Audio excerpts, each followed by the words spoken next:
Tonight we start by taking a look at the big event and a new exhibit at the Jewel and UPC Spring Fair. Then we'll inform you about holy celebrations and guest speakers here on campus. We'll also take a look nationally by updating you on Donald Trump's ongoing trials and internationally at a tragic mass shooting that took place in Russia. Finally, you'll get an Auburn sports update and an entertainment update brought to you by Eagle Eye's Brett Fouts. All of that and more is coming up next on Eagle Eye's Monday News at 6.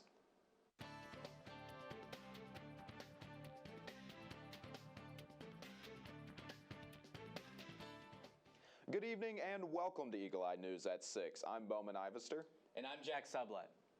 Impact, which is Auburn's largest year-round community service organization, hosted the Big Event last week. The Big Event is a one-day student-led service project. The project is sponsored by Auburn University's Office of Student Involvement.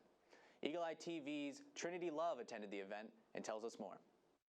We are here in front of Cater Hall where students are meeting up to help with the Big Event.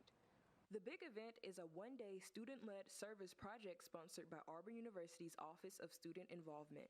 Beginning in 2003, the program has served as an opportunity for Auburn University students to give back to the Auburn and Opelika communities. A couple of SGA members shared the importance of the annual event. I think that Big Event is just such an awesome way of integrating both Auburn University students with the local Auburn community. I think oftentimes we forget that there's a city of Auburn outside of campus, and so it's great that we can kind of cross over South College Street and reach the people who surround the university and give back to them because they support the university so much more than we realize.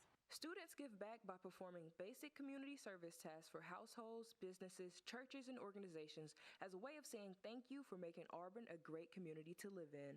I just think all the way around it's something that something I want to be a part of. The fact that you get to do it with your friends and come together and get to, serve in a way that you don't normally get to during the year. And it's just been a lot of fun getting to do it with, the people that I get to serve with. And then also, like Kara said, like getting out in the community is something that is always good. And, if we're trying to serve, promote, and unify, the first word is serve. And that's, it's such a blessing to be able to do it out here. With Eagle Eye TV, I'm Trinity Love. The Jewel Collins Smith Museum of Fine Arts has unveiled its newest exhibition called Black Codes, Art in Post-Civil Rights, Alabama.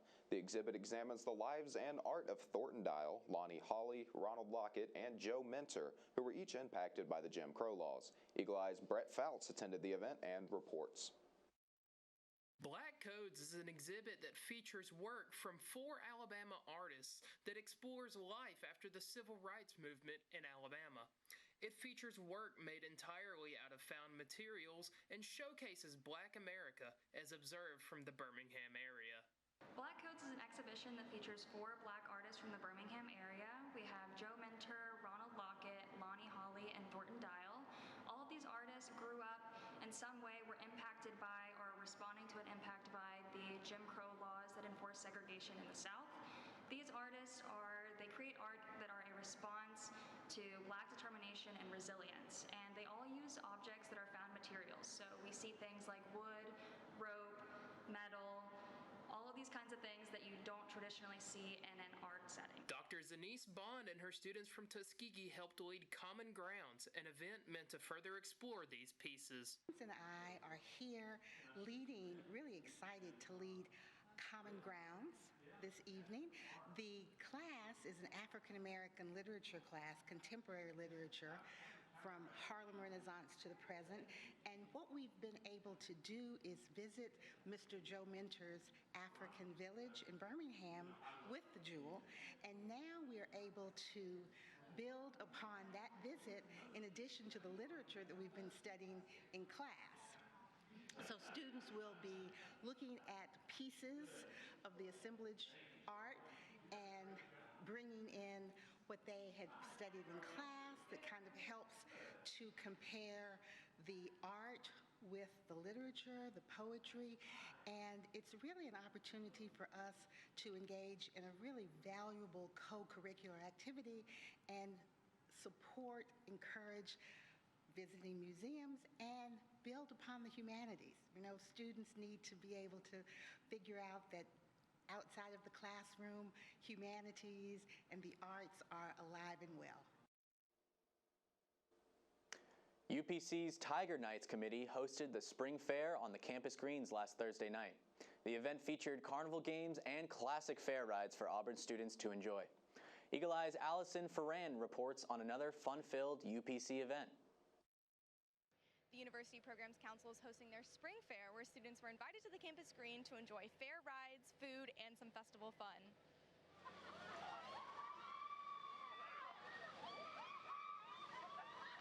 Attendees showed their Auburn event passes at check-in and received wristbands to enjoy the carnival games and fair activities provided by UPC. Well, I have some friends who work with UPC, and also my friends also invited me to come out. I know we have a fair about every semester, so this is a really fun event to go to. I'm liking the Spring Fair a lot better. It's so much fun. One of the biggest events of this semester, the Spring Fair is a massive undertaking for those involved in the planning process. Elizabeth Wood tells us more. These things take a lot of time to plan. A lot of our UPC events, they start being planned in like the semester before. And there's a lot of thought that goes into these events. There's a Ferris wheel, there's a swing type ride, and then there's the Zeo gravity spin thing. There's free food, and which who doesn't love free food? There's fried Oreos, churros, popcorn, cotton candy, burgers, and hot dogs. To learn more about upcoming UPC events and how you can get involved, visit their website at involve.auburn.edu. Reporting for Eagle Eye TV, I'm Allison Ferran. When we come back, we'll provide more on-campus news, followed by a national news update. You're watching Eagle Eye News at 6.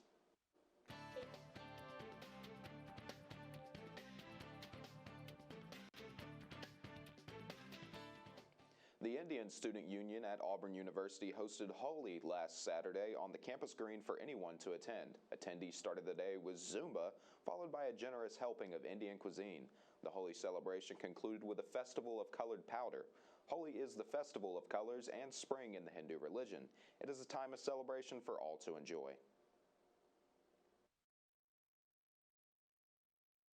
This is my first time celebrating Holi at Auburn, and believe me, I didn't expect this much. We are playing with colors. That is like heaven for us. Like taking a handful of color, putting it on the face of my friends and everything. Yeah. We get a lot of fun in that. Yeah, that's the best part of Holi. I'm glad that I could stay here and celebrate it in my very last year at Auburn.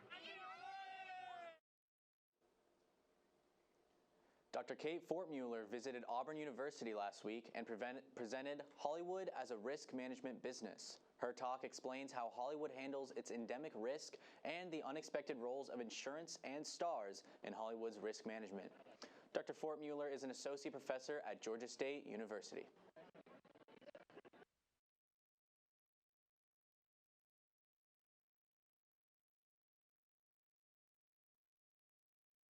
Auburn University hosted the Science Olympiad for middle school and high school students across the state.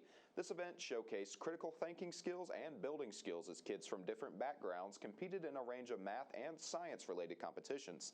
The event took place all over campus and ran from 7 a.m. through 5 p.m. There was an awards ceremony that recognized the winners of each competition.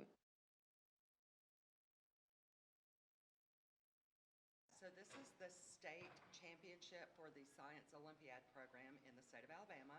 So we have students here from middle schools and high schools across the state.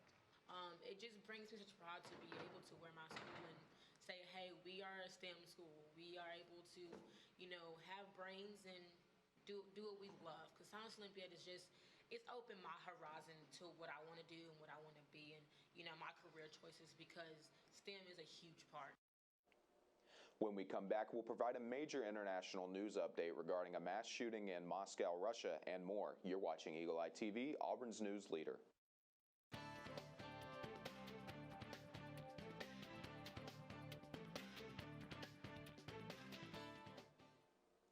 Major developments today in former President Donald Trump's legal battles in New York. On the civil side, he's got a reprieve in the nearly $500 million bond that was due.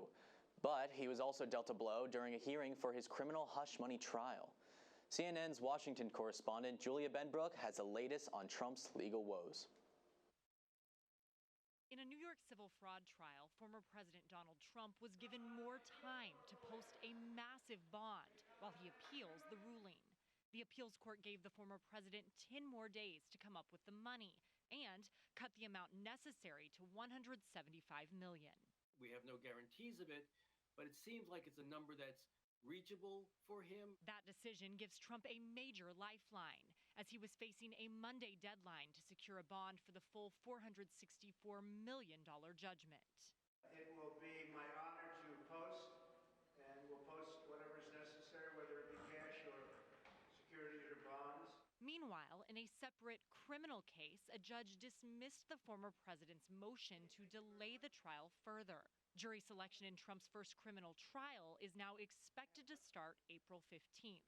This trial is related to Trump's alleged efforts to falsify business documents related to hush money payments made to cover up an alleged affair with adult film star Stormy Daniels. Trump has pleaded not guilty and has denied the affair. This is a witch hunt, it's a hoax.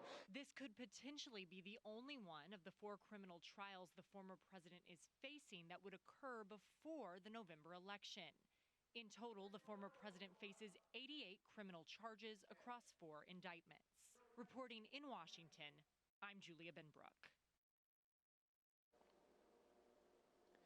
In international news, officials in Russia say Friday's terror attack at a concert hall near Moscow has killed 133 people, and they expect the death toll to go even higher. CNN Chief Global Affairs Correspondent Matthew Chance has returned to Russia to cover this tragedy. He has more on the attack and the aftermath. Well, I can tell you, I've come back to a country that is shocked by what's happened over the past couple of days. The number of confirmed dead in the attack on the Crocus City Hall has now risen to more than 130 people, according to official figures. All day, mourners have been laying flowers outside the burned-out building near Moscow, while inside, emergency teams continuing to sift through the debris say they expect to find more bodies. And with more than 140 people injured, the death toll is expected to rise. In a nationwide security operation, investigators say at least 11 people have already been detained, including the 4 gunmen suspected of carrying out the mass shooting on Friday night. State media has been broadcasting grisly images of some of the men tied up and blooded, being manhandled and interrogated. One suspect, speaking broken Russian, is shown allegedly confessing to carrying out the attacks in the Crocus City Hall for money. Well, ISIS has claimed responsibility for the assault, posting images of what they say are the attackers with their faces covered. The terror group says the attack was a normal part of its war against countries fighting Islam. US officials say they have no reason to doubt the ISIS claim. But the Russian president, Vladimir Putin, who's been vowing revenge for what he calls a barbaric act, has attempted to link the attack to Ukraine, saying preliminary data suggests the gunmen were attempting to escape there across what is an extremely militarily, heavily militarized border. That's something Ukrainian officials strongly deny. One senior official there telling CNN that the Kremlin is trying to implicate Ukraine to rally domestic support here for its brutal war and to provide an excuse for ramping up attacks on Ukrainian towns and cities. Matthew Chance, CNN in St. Petersburg. When we return, Eagle Eye's Mackenzie Deutschmann will give you an Auburn sports update, followed by an entertainment update with Brett Fouts. Stay tuned for more.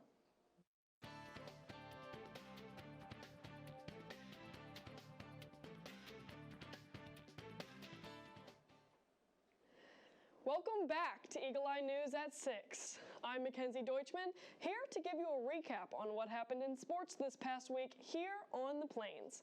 Let's get right into it. Starting out with Auburn baseball, the Tigers took on the current #1 ranked team for the Western SEC Conference, the Arkansas Razorbacks. The first game of the series took place last Thursday, ending with a score of 1-0 and the Razorbacks taking the win. After another close game and loss on Saturday, the Tigers bounced back strong on Sunday with a win. Auburn was down 4-5 in the bottom of the 6th inning with a man on first and third. Then Cooper McMurray swung for the fences and hit a home run, bringing the Tigers up 7-5. Ike Irish matched McMurray's energy and kept the home runs rolling, making the final score 8-6 Auburn. Sunday's game was also the largest crowd in program history, with a total of 5,087 attendees. The Tigers move on to play Jacksonville State tomorrow at 6 p.m. right here at Plainsman Park. The game will be streamed live on the SEC Network. Continuing with Diamond Sports, Auburn softball hit the road this past weekend to play the #1 team for the SEC softball rankings, the Texas A&M Aggies. It was a tough weekend for the Tigers, and they were not able to pull out a win. However, #9 Maddie Penta reached a milestone in her pitching career, pitching her 800th strikeout and being only the second pitcher in program history to do so. The Tigers will continue their SEC play as they take on the Tennessee Lady Volunteers this weekend here in Auburn, Alabama at Jane B. Moore Field. All 3 games will be streamed live on the SEC Network. Moving forward, both Auburn men's basketball and women's basketball ended their seasons this past week in the March Madness tournaments. Both teams made history over the course of their seasons, with the men's team being SEC champions and the women's team for getting an NCAA bid for the first time in 5 years. Congratulations to both basketball teams on successful seasons. And that's all I've got for Sports on the Plains for tonight. Tune in tomorrow at 6 p.m. right here on Eagle Eye TV for more sports coverage. I'm Mackenzie Deutschmann for Eagle Eye Sports, and you are watching Eagle Eye News at 6. We will be right back.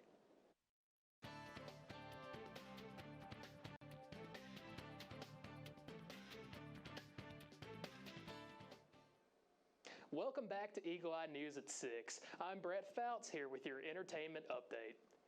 Auburn students are so fortunate to have 2 movie theaters in the area, so we have ample opportunity to see the best big screen releases. Today in entertainment news, we have 2 new movie previews, one about a transformative political figure, and the other, well, let's just say you'll recognize him. Here's CNN's David Daniel with the Hollywood Minute.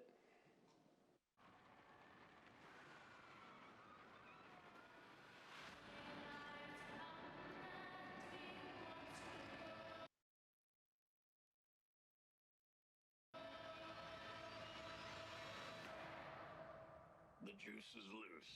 He's back. The first teaser trailer is out for Beetlejuice, Beetlejuice. Winona Ryder, Jenna Ortega, and Catherine O'Hara join Michael Keaton in the long-awaited sequel from Tim Burton.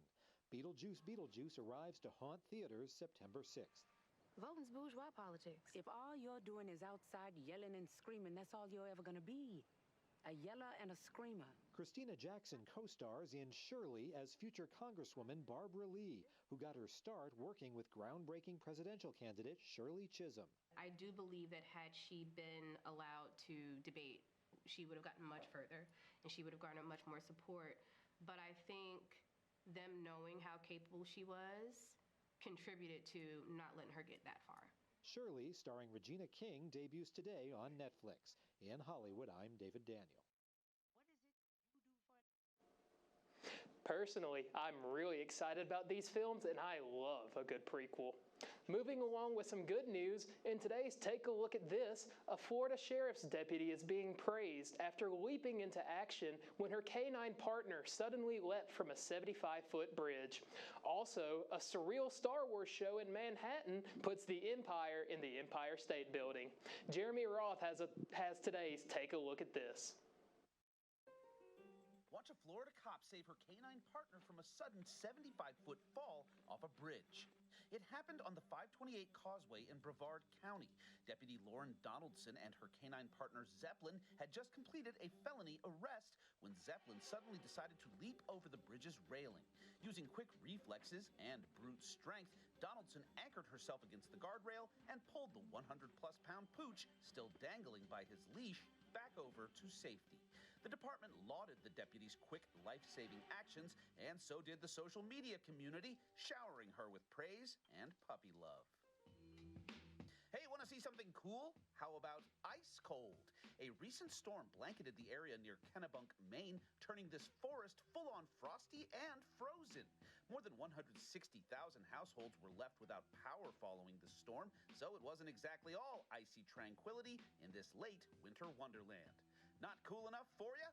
How about this super cool look at the aurora borealis in rare form over Norway? Experts say a geomagnetic storm impacting the Earth could increase the likelihood of clear views of the trippy phenomenon over the UK and even parts of the US. Not trippy enough for you? How about some trippy action from a galaxy far, far away?